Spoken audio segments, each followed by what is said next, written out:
Bom dia. Bom dia, Carla. É um enorme prazer receber o senhor aqui para falar desse assunto que sempre gera muita curiosidade, que é a questão de silicone. Sempre tem aquela mulher que não está muito à vontade com o corpo, quer fazer alguma mudança.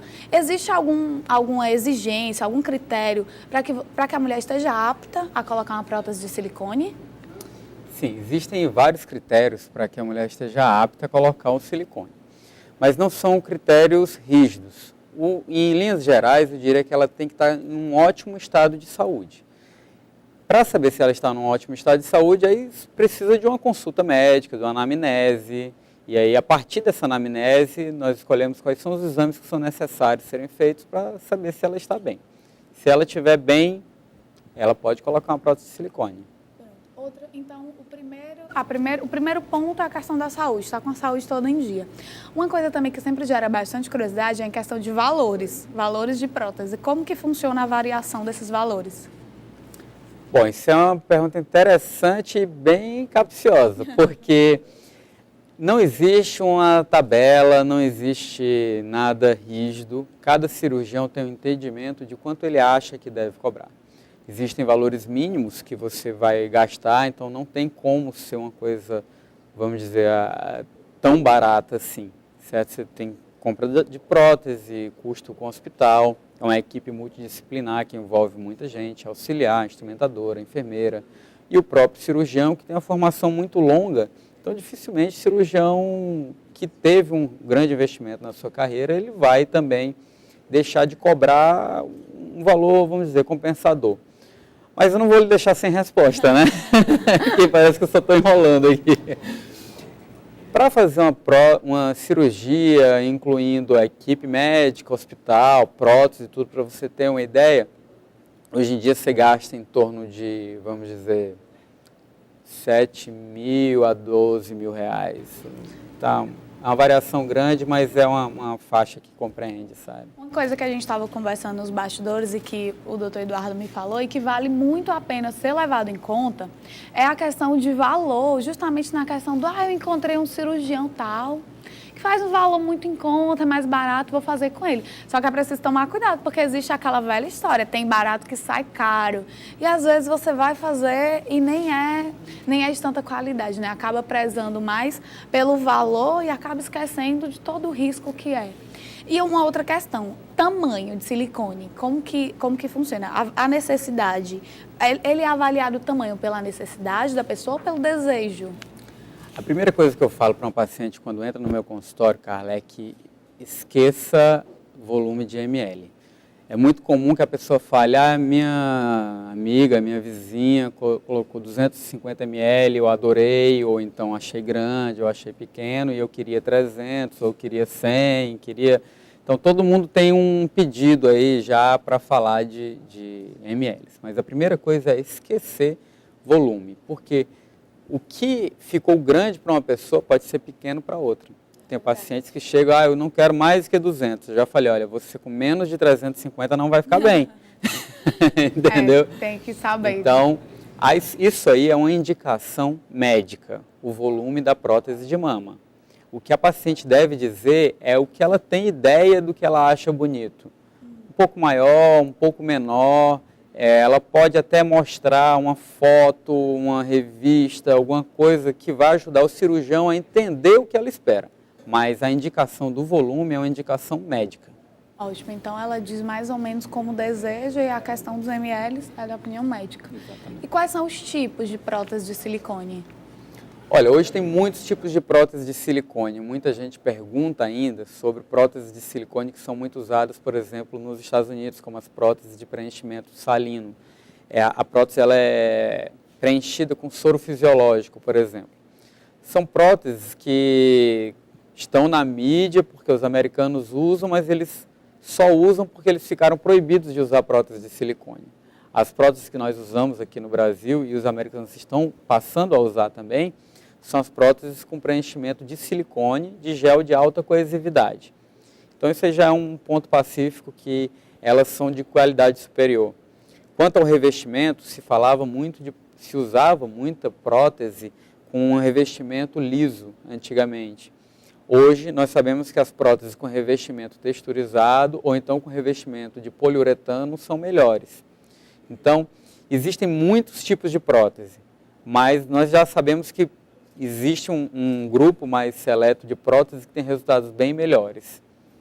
Verdade. A gente tem umas fotos aqui, vou pedir para a produção passar essas fotos, aí você vai explicando melhor, para que a gente já possa estar vendo como que funciona.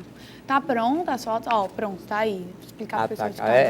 Essa imagem aí, ela é interessante, ela mostra as vias de acesso, né, por onde pode ser colocada a prótese de mama.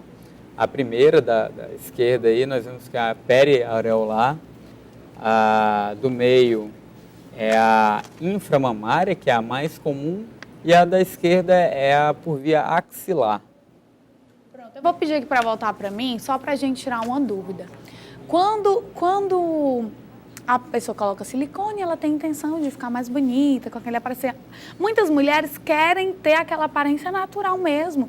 De eu não quero que ninguém perceba que eu coloquei silicone, todo mundo acha que eu já nasci assim. Tem como perceber, só olhando ou pegando de alguma maneira, alguma forma, assim, perceber que é silicone? Olha, a ideia quando nós fazemos uma mastoplastia de aumento, né, uma prótese de silicone, não necessariamente que as pessoas percebam que ela tem uma prótese, mas que percebam que ela está bonita, isso aí é fundamental, senão não precisava operar. A intenção, essa. Tá? Então, é muito comum que percebam que a pessoa está bem, que está bonita, então percebam alguma coisa, mas não que percebam que aquilo ali é um procedimento cirúrgico. O ideal não é isso. Você tem como fazer cirurgias com a naturalidade muito boa, com a capacidade de percepção de cirurgia muito baixa. Mas essa garantia de que vai ficar natural, eu tenho essa garantia antes de fazer ou só depois do resultado é que eu tenho como ver se ela vai ficar natural ou não? Cara, qualquer cirurgia plástica é um procedimento médico que não segue as leis da matemática, mas sim a biologia, que é uma ciência inexata, certo? Então, nós não costumamos falar em garantias quando nós falamos de cirurgia plástica, tá certo? O que nós podemos falar é que quase sempre as próteses ficam bem naturais, mesmo se não ficarem bem naturais, tem como ser feito alguns procedimentos para melhorar o aspecto daquilo ali. Então, nós podemos garantir que uma cirurgia bem conduzida, ela vai ter bons resultados, mas essa coisa de garantir com exatidão alguma coisa não funciona bem para ciências inexatas. É verdade. Então, esse é mais um motivo para você de casa tomar cuidado com quem você vai escolher para colocar sua prótese, né? Porque quanto mais qualidade ele tiver, quanto mais conhecimento e respaldo ele tiver, o cirurgião melhor para você. Então, vamos continuar mostrando as fotos. Essa foto é interessante. Tem como eu apontar aqui e mostrar? Aqui Só tem sim. É um corte que mostra como é uma mama por dentro. Então, nós vemos aqui a pele, a glândula mamária, essa parte vermelha aqui é glândula mamária. A glândula mamária, ela vai desembocar nos ductos e nos canalículos que vão sair no mamilo, onde a pessoa amamenta. E essa imagem é interessante porque ela mostra a relação da prótese, a localização onde ela fica, com a glândula mamária. Então, você pode perceber que ela não interfere na glândula mamária. Existe até uma pequena camada de tecido entre a prótese e a glândula. É muito comum que se pergunte se afeta ou não afeta a amamentação. Essa dúvida é muito frequente. Exatamente. Isso é pergunta de consultório clássica. Todos os pacientes perguntam. Então, a inclusão da prótese ela não afeta a amamentação, certo? A pessoa pode amamentar tranquilamente. Ótimo, então. Então, quer dizer que se a mulher ela quer colocar silicone, mas nunca teve filho, ela pode colocar o silicone com segurança e durante a gravidez ela pode continuar usando a prótese, depois ela vai poder alimentar o bebê, não vai ter nenhum problema, não precisa tirar. Com certeza. É bom lembrar também que amamentar não é fácil, quem já amamentou sabe, né? Então, ela pode estar achando que é porque colocou uma prótese de silicone, não, provavelmente não. A prótese de silicone ela não vai ter influência sobre a amamentação. Mas uma outra pergunta que se faz com muita frequência em relação a isso quanto à mudança do corpo, né? Se depois de engravidar eu vou ter que operar novamente, não necessariamente. O corpo costuma mudar bastante depois de uma gravidez, depois de uma amamentação, mas ele até muda menos quando a pessoa tem uma prótese de silicone do que quando ela não tem. Então, não necessariamente ela vai precisar fazer uma nova cirurgia depois de uma gravidez ou de uma amamentação. E, em muitos casos, como se adquire um pouco de flacidez na gravidez e na amamentação, as cirurgias ficam até um pouco mais naturais depois desse período. Pode ser até que ajude. Então é isso, pode botar tranquilo. Você que ainda não é mãe, que vai ter desejo de ser um dia, pode botar tranquilo, que não vai ter problema. Agora a questão dos cuidados. Antes, como funciona toda a preparação, antes de colocar o silicone e depois, nos primeiros dias, depois você saiu, fez aquela cirurgia, como funciona? Quais são os principais cuidados? Cara, uma vez passada aquela primeira fase de diagnosticar o estado de saúde da pessoa, considerar que ela está normal, depois de passar da fase de fazer os exames, de indicar, escolher a prótese, aí eu recomendo sempre uma hidratação adequada da pele para diminuir a chance de causar estrias, porque aquela pele com o silicone ela está sendo um pouco forçada. Então essa boa hidratação ela diminui essa chance. Isso aí são cuidados pré-operatórios. No pós-operatório, ela precisa de um período de repouso relativo. Então, durante cerca de 30 dias, ela não vai levantar os braços acima da altura do ombro, certo? Durante em torno de 12 dias, não vai dirigir nem fazer outras atividades físicas, certo? Então, ela precisa desse repouso relativo no pós-operatório para ter uma boa qualidade de cicatriz e ter um bom resultado. Isso aí é o principal.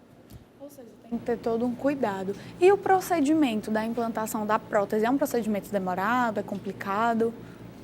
Não, eu costumo dizer que o procedimento da análise da paciente, da escolha da prótese e da correta indicação é mais difícil do que a inclusão da prótese. A inclusão da prótese não é um procedimento, vamos dizer, tecnicamente difícil, certo? É uma cirurgia relativamente rápida, em torno de 50 minutos, que pode ser feita com anestesia local, normalmente com sedação também, para a pessoa não ficar sentindo aquele ambiente de centro cirúrgico.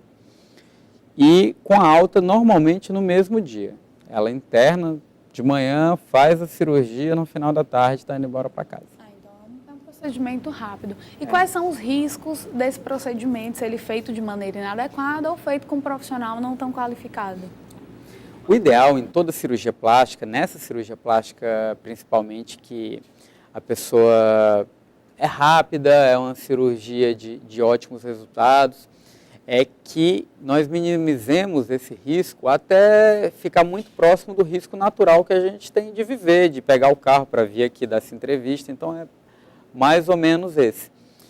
Só que você tem que passar por todas essas fases que eu te falei, de exames, anamnese, exames complementares, certo?